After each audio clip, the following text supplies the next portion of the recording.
everyone. Thank you for joining us today to our annual OES-Environmental webinar, Ocean Energy System Environmental. I am Liselle Garavelli from the Pacific Northwest National Laboratory, and today you will hear 3 presentations on supporting consenting processes for marine renewable energy international perspectives.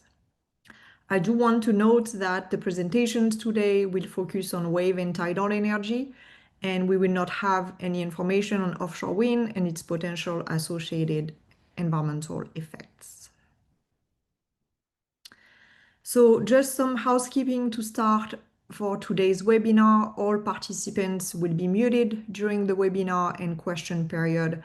After all the presentation, we will answer questions. So please use the Q&A box to add your questions at any time. The chat can be used to contact the organizers if you need help with Zoom, and we will use the chat to share links to resources throughout. So this webinar is being recorded, and the recording will be available on TSIS after the event, and the link will be sent to everyone who registered to the webinar. And you will see that at the end of the webinar, we are going to share a feedback survey. So please take a minute or two to fill our survey. We would love to hear from you. So on the agenda today, you will first hear a presentation on OES-Environmental from me and my colleague Debbie Rose from the Pacific Northwest National Laboratory. Then Sarah Wren from the Crown Estate in the UK will present on tidal stream data transferability matrix. And finally, Juan Bald from AZTI in Spain and Anne-Marie O'Hagan from University College Cork in Ireland will give an overview of the SafeWAVE project. And we will finish this webinar with the Q&A session for around 25 minutes. So let's begin. So let's first start with OES-Environmental. OES-Environmental is an initiative that was established by the International Energy Agency Ocean Energy System in 2010. It examines the environmental effects of marine renewable energy development to advance the industry in a responsible manner. OES-Environmental is led by the US Department of Energy Water Power Technologies Office and implemented by our organization, the Pacific Northwest National Laboratory. We are currently under Phase 5 of OES-Environmental. So Phase 5 was approved in 2024 by OES, by Ocean Energy System. And as you see here, Phase 5 goes from 2024 to 2028. In Phase 5, we are collaborating with 15 countries. You can see all the flags here at the bottom, and the European Commission. On the right on this slide, you see a picture of the first page of the 2024 State of the Science report that we published last year. This report is a culmination of OES-Environmental work under Phase 4, and it includes information on the environmental effects of marine renewable energy development around the world. I think we shared the link already, but if not, we are going to share the link in the chat to access the report. And you will see that on the page, you can also access the executive summary in 8 languages, a short science summary for each chapter of the report, and a recording to last year's webinar in which we're presenting all the findings from this report. So please take a look and let us know if you have any question. So throughout our presentation, you will see that the links we share go to our TSIS website. TSIS is a publicly available knowledge management system that was developed by PNNL.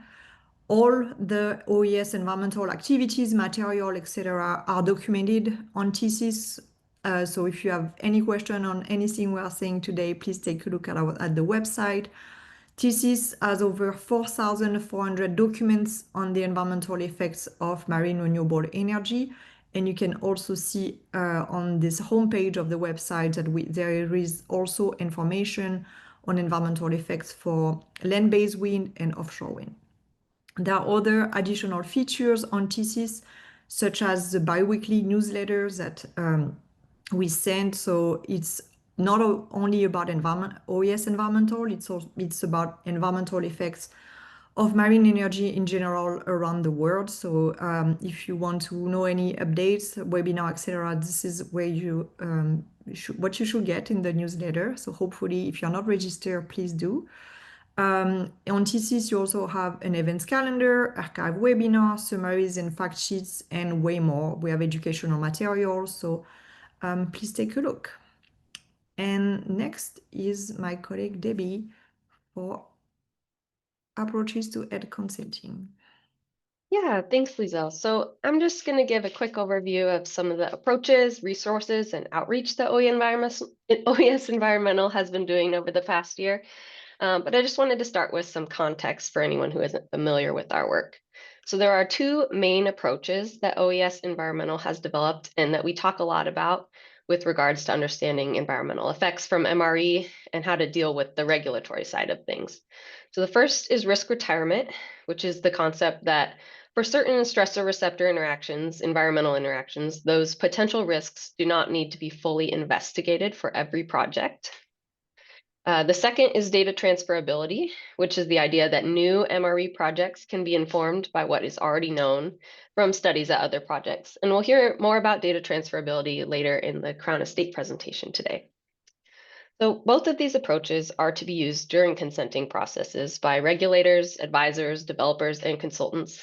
And we've got a lot more information about all the caveats and applications to consider on our TETHIS page and in a lot of previous presentations if you're interested. So I won't really dive in here, but I'll just note that neither of these approaches replace existing regulatory processes. Some level of site-specific data is likely going to be needed for consenting new projects. So the table on the right shows the status of risk retirement for the stressor receptor interactions identified by OES Environmental and based on the latest scientific information in the 2024 report and from some previous expert forums. And so we typically say that underwater noise, electromagnetic fields, changes in habitat, and oceanographic system changes can be considered retired risks for small numbers of devices, 1 to 6. But more information is likely going to be needed for those larger array scale projects. Next slide, please. So as part of developing the risk retirement process, we've also developed a few resources to aid in applying it in consenting. Evidence bases have been developed for each of the stressor receptor interactions, and these were recently updated. These are lists of key reference papers that inform risk retirement, including journal articles and reports, and they've been reviewed by experts internationally. You could click once. We've also developed guidance documents, which are tailored to support regulators and advisors for navigating these stressor receptor interactions, as well as some documents describing the regulations for several countries pertaining to environmental consenting for MRE. Next slide, please. The last resource to share today is the Best Management Practices for Risk Retirement, which was developed this year to provide actionable steps for implementing the risk retirement process. It was developed to support developers in their conversations with regulators to apply risk retirement and data transferability approaches, and was reviewed and discussed by multiple developers in an expert forum earlier this year. I'm not going to go through the steps shown in the figure, but more information is available on that page that Jacob just put in the chat. Next slide, please. In addition to developing these resources, OES Environmental and our team has continued to do a lot of outreach and engagement around them. This year, we've been focused on engaging international regulators to continue to understand their needs, in particular with deploying a regulator survey that's ongoing now in several of our member countries. So far, we've collected responses in the United Kingdom and the United States, and we have more surveys out in various stages. And we'll plan to share all the results of those when they're all complete. We did these surveys last time in 2017 to around 2021. So if you're interested in seeing the results there from different countries, feel free to check out that link. Next slide. This year, we also developed an interactive educational resources guide, which you can select if you're an educator or a student, what age level and what types of resources you're looking for, to see what kinds of OES environmental information might be most relevant so that people can quickly find it and navigate it. The graphic you see on the slide here is the full version for the student resources, but the version on the website is clickable so that the results are much more curated when you get to the end. Good click. And we also periodically publish TETHIS stories, which are written in partnership with industry or other researchers to provide a bit more information on emerging projects or efforts in more of a blog style or narrative format. We're working on one now on how OES-Environmental works to support regulators, so stay tuned for that. And as Lizelle mentioned, everything that we do, we announce in the TETHIS Blast. So if you're not signed up for that, so make sure to get on there. So that was just kind of a quick pass of what we've been up to this year. And so now I'll turn it back over to Lizelle to talk about the new areas of research that OES-Environmental is working on. Thank you, Debbie. So we started these new areas of research under phase 5. Again, phase 5 goes from 2024 to 2028 for OES-Environmental. And I'm going to give you a quick overview because we just started on these areas of research. So I will give a quick overview of what we started, and please stay tuned in the next year also to get more information, but please don't hesitate to ask us any questions. So the first area of research is called environmental acceptability. We define environmental acceptability as proactive guidance that will allow for harnessing marine renewable energy resources efficiently while limiting the risk to the environment, assuring compliance with environmental regulations, and promoting benefits. So in this area of research, we want to examine the wave and tidal device types to understand specific environmental risk associated with each component. We also want to develop a guidance for the environmental acceptability of marine renewable energy devices. And at the end, we want to look into potential end-use benefits. You see the picture on the right where it's all the processes that we want to consider in environmental acceptability. So from the technology itself to the system component, the location of the device or the project, the interaction, stressor receptor, the regulation, and strategies and recommendations. So stay tuned for this new area of research. The next area of research we are focusing on is called environmental effects of off-grid application. So we have been developing use cases for off-grid marine renewable energy application, specifically for power at sea and remote communities. And here we want to understand how environmental effects may differ from grid-scale application. And we also want to develop guidance on specific environmental monitoring needs, mitigation measures, and/or consenting. Next is system-wide effects. For those who are a bit familiar with OES-Environmental, we started to work on that a bit before phase 5. And here we want to keep digging into system-wide effect and understand how the knowledge of potential environmental effects of marine renewable energy might differ as arrays and larger projects develop in the coming years. So a few topics under this new area of research that are scaling up to arrays, ecosystem approach of marine renewable energy, cumulative effects, and also looking into how environmental effects differ between temperate and tropical regions. And finally, socioeconomic effects. So here we are coordinating with an international working group to investigate the relationship between the environmental and socioeconomic effects of marine renewable energy. In this new area of research, we are focusing on the interaction between the environmental effects that you can see in blue on the left here on this figure and the affected groups in green. So for example, if you look on the one on the left, one potential environmental effects for marine renewable energy is harm to fish populations, and we want to understand how this will affect the fisheries or the communities. Other potential environmental effects we are focusing on here are changes to ecosystem or changes in water flow or displacement of marine species. So again, this was a quick overview. This is all I had about our new research areas, but we are really diving into all of those topics during phase 5 of OES-Environmental. And just to finish, this is one last slide on how we can all progress the marine renewable energy industry together. So if you are not familiar with the approaches that we presented today, please check out our TESIS website, the State of the Science report, the 2024 from that we published last year, and check all of this for more information on risk retirement or data transferability. Again, like a last plug on our TESIS Blast, so to know more about the research and news on environmental effects of marine renewable energy, please register to the Blast. If you have collected any data around devices, please share them. And if you don't know how, let us know. And we have great resources for you on how to share your data. If you are interested in our work, please reach out and collaborate on new and emerging issues about the environmental effects of marine renewable energy. And as you probably already know, we need all parties to collaborate in order to progress the marine renewable energy industry. So this is a quick call to encourage collaborations between device and project developers, researchers, regulators and advisors, students, and communities. So this is what we had about OES-Environmental, and next is my colleague Sarah on tidal stream data transferability matrix and framework.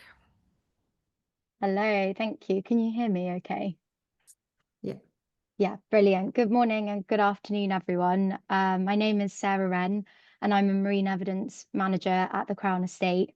It's a pleasure to join you today from the UK and to share our work with the community here. Today, I was invited to talk to you about a recent and critical project that just wrapped up here at the Crown Estate, the tidal stream data transferability framework and matrix. We believe the lessons and tools we've developed can help accelerate tidal energy deployment, not just in the UK, but also in the US and globally. Next slide, please.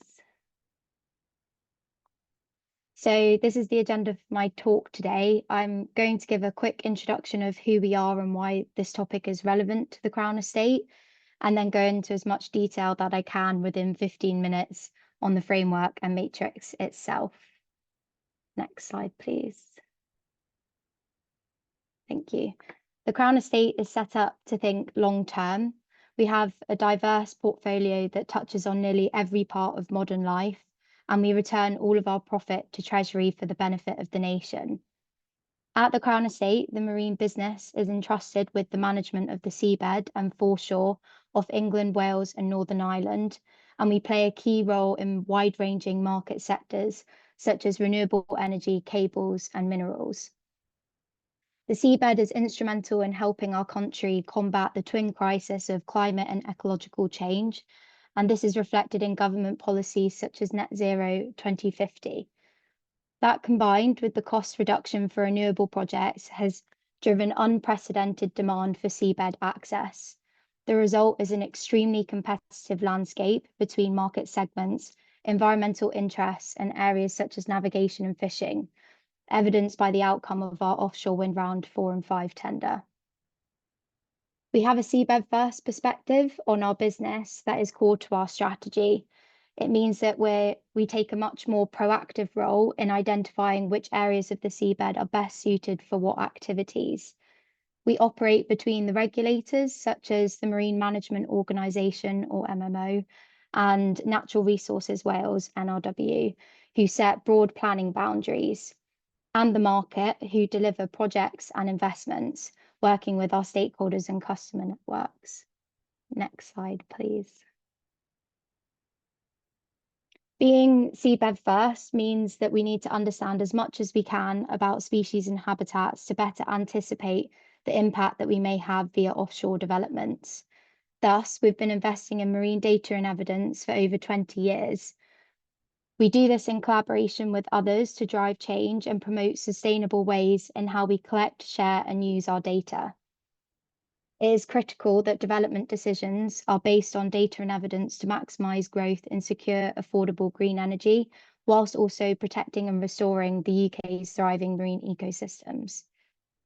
Working alongside our customers and stakeholders, we lead and fund programmes that not only identify and address gaps, but also challenge the status quo and drive positive change. One of our largest programmes being the Offshore Wind Evidence and Change programme. Outputs from these programmes have driven industry best practice, provided an evidence base to better understand engineering and consenting challenges, as well as developmental and environmental challenges. And importantly, these programmes facilitate collaborations between academia, government, industry, and environmental groups to come up with positive solutions together. Next slide, please. Thank you. So the UK has an ambitious net zero target and a tidal energy pipeline. Tidal stream technology, the process of harnessing the power of the ocean tidal currents, is a reliable source of renewable energy and presents a promising option to support this clean energy transition. But we're faced with an ongoing challenge: environmental consenting, specifically concerns about the potential impact of tidal devices on marine life, particularly collision risk for marine mammals. This has led to requirements for costly, long-term environmental monitoring campaigns. This is not just unique to us in the UK, and each project having to start from scratch has significant impact on cost timelines, potentially hindering shared progress. I thought here would be a good time to highlight Morelice for those that aren't aware of the programme. So Morelice is a unique asset, being the largest consented tidal stream test site with grid connection in the world. And as of today, Morelice has an operating grid capacity for up to 18 megawatts of projects and is in the process of subleasing with a number of developers who have been awarded CFDs, so in allocation rounds 4 and 5, for up to 28 megawatts. It has outlined consent from Natural Resources Wales for full capacity, subject to certain conditions being discharged. The Marine Characterisation Research Project, so the MCRP, is an innovative research development project that will ensure safe and phased deployment of tidal energy turbines in the Morelice demonstration zone, and TCE has invested 2.6 million to support this research.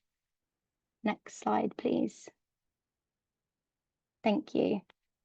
So given the consenting challenges outlined on the previous slide, we initiated our tidal stream data transferability project in partnership with ABP Meta.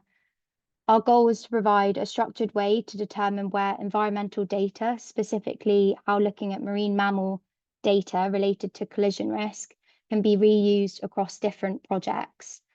The outcome is a formal framework and a data transferability matrix. Instead of a simple yes or no, it allows for nuanced evidence-based assessment, and the framework is a critical piece of the puzzle to streamline the consenting process and accelerate deployment. The framework and matrix allows for existing environmental data from one tidal stream energy project to be reused for another, reducing redundant data collection, streamlining the environmental impact assessment process, lowering project costs, and accelerating growth of the sector. This initiative supports the development of a robust evidence base for regulators and developers and helps focus on critical research and evidence gaps. Next slide, please. So how we got here. We started by reviewing the data from tidal stream sites to build our data summary report, which was published in March 2025. We then examined data transferability in offshore renewables to understand how to apply lessons learned effectively. So our goal was to avoid duplicating others. So ensuring we created something truly valuable for regulators and developers was our top priority, including reviewing the works from Audit Ocean Energy, PNNL, and even looking to the offshore wind sector, such as marine ornithological advice for assessing distributional responses, displacement, and barrier effects of marine birds. We developed a framework and matrix to guide further decisions and inform new guidance. And I thought it was worth mentioning that whilst creating the matrix and framework, we took a look at monitoring methods and techniques.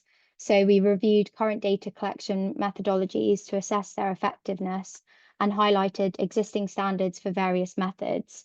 We analysed what worked and what didn't, providing clear examples of specific surveying techniques. Next slide, please. Thank you. This flowchart shows the step-by-step process for deciding if existing environmental data can be reused for a new tidal stream project or already consented project that needs further data. We start by checking transferability. Can the data be used as is, adapted or not at all? If there are gaps in the framework, the framework helps identify what additional monitoring is needed. Then we assess compatibility. So does the data meet the project's needs? It's designed to reduce uncertainty and focus effort on key evidence gaps and support smarter, faster consenting. You would use this framework in conjunction with the matrix on the next slide, please. Thank you. So this slide shows the data transferability matrix, which I appreciate is very small. I believe there's going to be a link to this in the chat on Zoom. It's designed to help us systematically evaluate whether the marine mammal impact from one data can be used and applied to another. The matrix covers 14 separate criteria. Each one is evidence-based and practical, ensuring that we take a comprehensive approach to data transferability.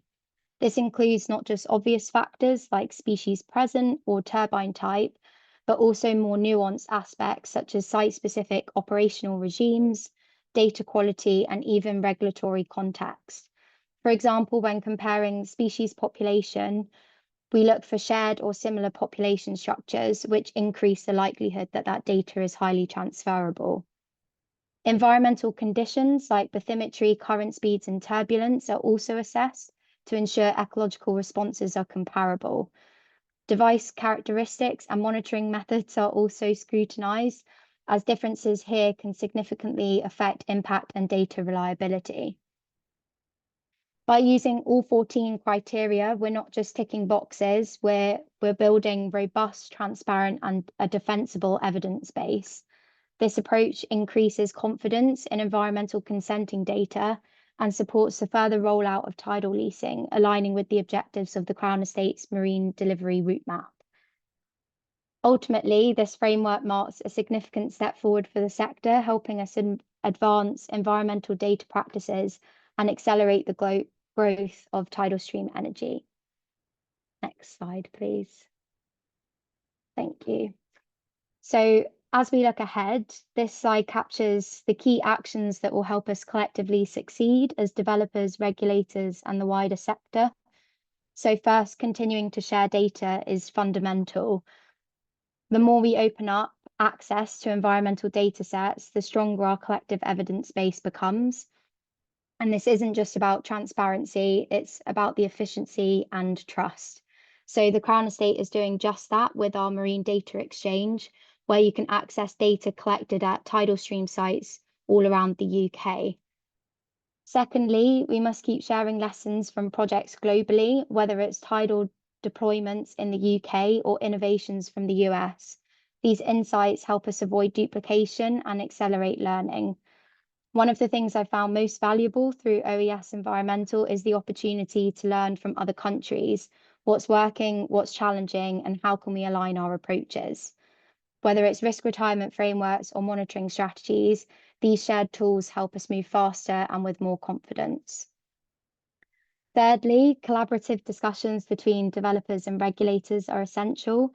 The framework we've developed encourages these conversations, making the consenting process more informed and transparent. And finally, we need to test, adapt, and use the framework and matrix. It's not a static tool, and it's designed to evolve with the sector's needs. Next slide, please. Thank you. So next steps, I suppose a bit of a call to action. We ask that you explore the framework and matrix. They're now openly available online via the Marine Data Exchange. We encourage all stakeholders to download, review, and begin applying them to relevant projects. To consider local adaptation, so please think about how the methodology could be adapted to local conditions and regulatory landscapes, both in the UK and internationally. Also engage with the data. So stakeholders could consider how data from existing projects can be used to inform future developments or enhance already consented developments, reducing duplication and focusing new monitoring on genuine evidence gaps. And then also to join the conversation. So the Crown Estate is in open dialogue. Sharing learnings and feedback is a key part of our role as seabed managers, and we're keen to learn from other people's experiences as well. I can put you in touch with our very skilled and technical consents team, who have a lot more knowledge than myself on this. And And then I suppose a specific Crown Estate next step is that the Crown Estate have funded the Marine Energy Task Force, which will develop a marine energy roadmap to secure the ambition of 1 gigawatt of tidal stream energy deployment capacity by 2035. So the task force represents an opportunity to consider how environmental concerns as a key consenting challenge can be addressed alongside other key focus areas such as site development, financing, innovation, and supply chain growth. Next slide, please. And then just a massive thank you to everyone that's fed into both the data summary and also the data transferability framework and matrix. So a massive shout out to our colleagues at ABP Mayor and all the industry specialists that fed into this project one way or another. And then my colleagues at the Crown Estate, so Grace King and Rebecca Walker, who were imperative for this project. But thank you very much. Thank you, Sarah. And next is Juan and Anne-Marie for SafeWAVE. Hello, thank you, Lisel. Do you hear me? Yes. Yes, okay, great. So thank you very much. My name is Juan Bald, and I come from AZTI, Marine Research Unit of AZTI in Spain. And I'm going to present this talk together with my colleague Anne-Marie O'Hagan from UCC Cork in Ireland. This talk about the integration of a risk-based approach in the consenting procedures of wave energy, environmental consenting procedures of wave energy in Europe. So next slide, please. Thank you. So what we're going to talk comes from the results of 2 European projects that were funded by CNA agency, WESE and SafeWAVE. SafeWAVE is the continuation of WESE. Both have yet finished. SafeWAVE in past year, 2014-24. Okay. So next slide, please. So the context was the following. So while the technological development of the wave energy devices is growing, there are some what we call non-technological barriers that can put in difficulties the development of the wave energy in Europe. Among these barriers, we find the uncertainty that we still have about the potential impacts, environmental impacts of these deployments. Secondly, we need a maritime spatial planning approach to overcome the potential competition of wave energy deployments with other users and users in the sea. Third, the complex and long consenting procedures, which is the focus of the present talk. Finally, the potential position of host communities to these wave energy deployments in the future. So next slide, please. Thank you. So considering this context, the objective both of WESE and SafeWAVE project was to overcome these non-technological barriers through 3 different strategies. The first one is an environmental research and demonstration strategy. Secondly, a consenting and planning strategy. And finally, a public education and engagement strategy. Next slide, please. So regarding the first one, environmental research and demonstration strategy, the objective was to collect, process, modelize, analyze, and share environmental data that we have collected around wave energy devices operating in real conditions in different parts of Europe. So we have focused on underwater noise, seafloor integrity, electromagnetic fields. We have modelized the noise propagation, the marine dynamics, the alteration of the marine dynamics, electromagnetic fields, and we have shared all this data through a dedicated data platform, which name is Marine Data. So next slide, please. The second strategy was the public education and engagement strategy. We have developed a framework for the education and public engagement of the public in general. working together with local communities in France, in Ireland, in Portugal, and Spain. Next slide, please. And finally, the third strategy was about the consenting and planning strategy. In this part of the project, we have developed managed spatial planning decision support tools for the identification of suitable areas for the wave energy development.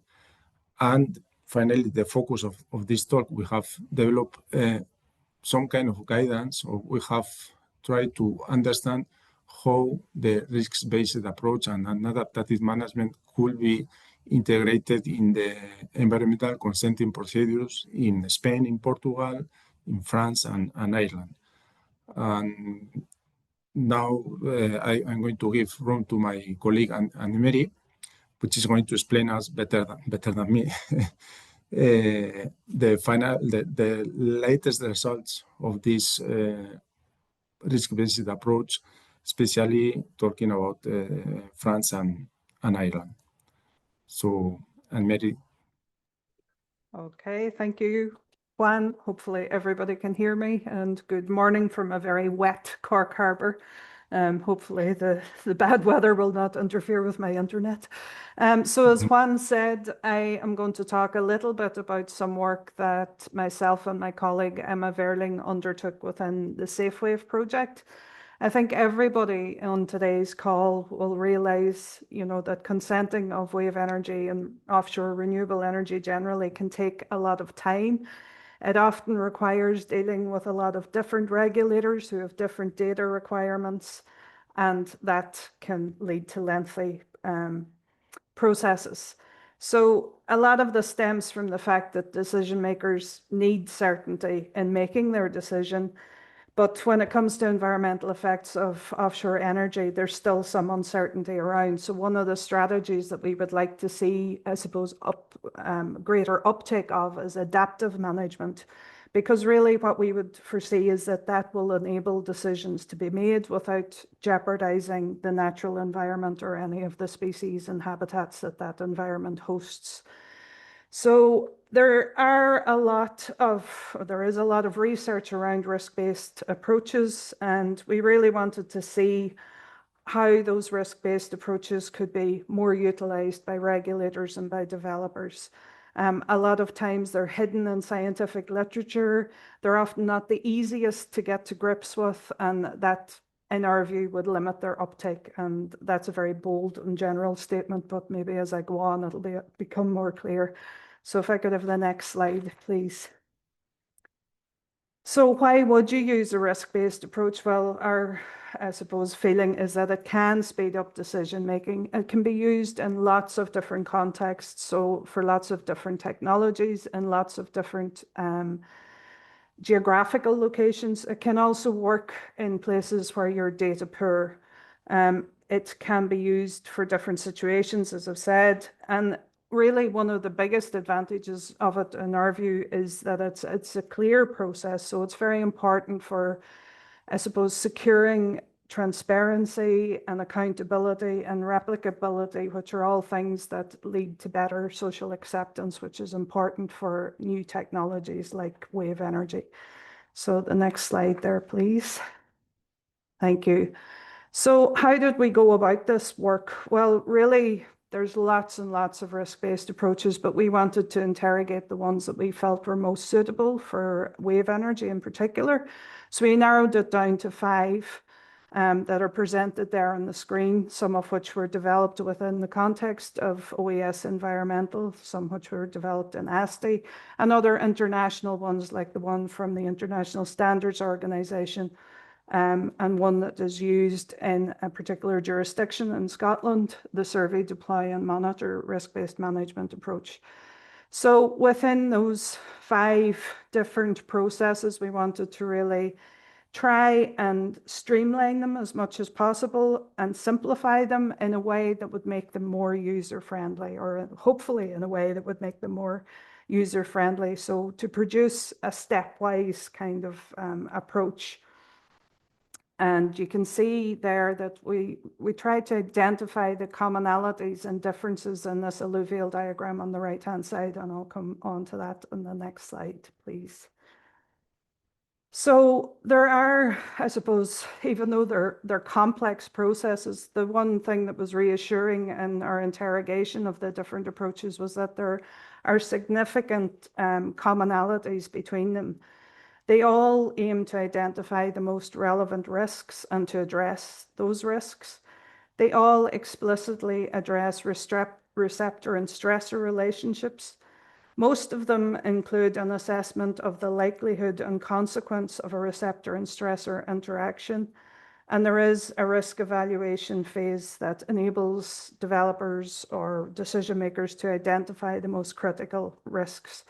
And there's also, I suppose, the relationship in the diagram there, you can see the proposed relationship between each step relative to the core risk-based approaches that we looked at. So if someone wants to use this step-by-step approach, we're trying to signpost them into where they can find more information in the overarching risk-based approach documentation. And all of this is detailed in the SafeWAVE deliverables that we produced as part of the project. Next slide there, please.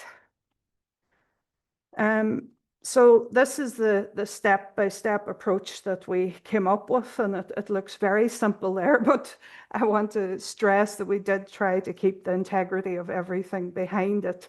But I suppose we feel that, you know, this might be a little bit more attractive. And you can see they're quite simple steps. I'm not going to go into the detail of them in the interest of time, but it considers all of the things that you would imagine in a risk type assessment. And one of the things that we feel is very important to stress with this is the feedback loop, so that you're learning from implementing your mitigation measures and learning from managing your risk, and that then can inform how you go through this process in future.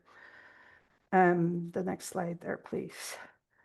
So even though we feel, I suppose, we succeeded in making risk-based approaches more user-friendly, that doesn't necessarily mean that it will be used. So I think one of the most interesting parts of this work for myself and Emma was actually taking it to the people that we hoped would use it and getting their views. So as Juan said, there was some work done on this already in Spain and Portugal through an earlier project, but we took it to regulators and stakeholders in France and also regulators in Ireland to get their view. And we asked them a series of questions, I suppose, to get their ideas around risk-based approaches generally, but specifically if they felt the approach that we came up with, or the stepwise method, was actually of use to them, because that's really what we wanted to happen. So in the next slide, you'll just see the questions that we took to those regulators, and they're quite general. You know, it was asking, you know, have you used risk-based approaches in your consenting processes?